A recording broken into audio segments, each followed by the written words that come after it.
Hello, in this video I am with the Huawei FreeLace Pro earphones and I'm going to show you how you can pair them with any MacBook.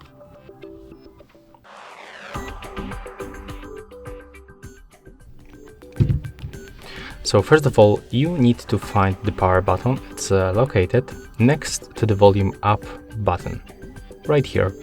You have to click and hold this button until this indicator turns green, and then it will turns white and starts blinking. So let's hold this button and take a look for this indicator. Right now we can release that button, and now you have to go to the settings on your MacBook. Go for the left side for the Bluetooth, turn it on with the switcher, and now just wait for your Huawei FreeLace Pro. Select connect.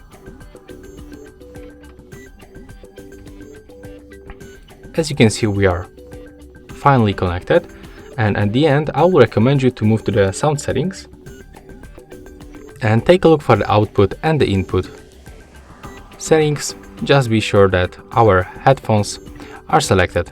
And that's all for this video. Hope you like it.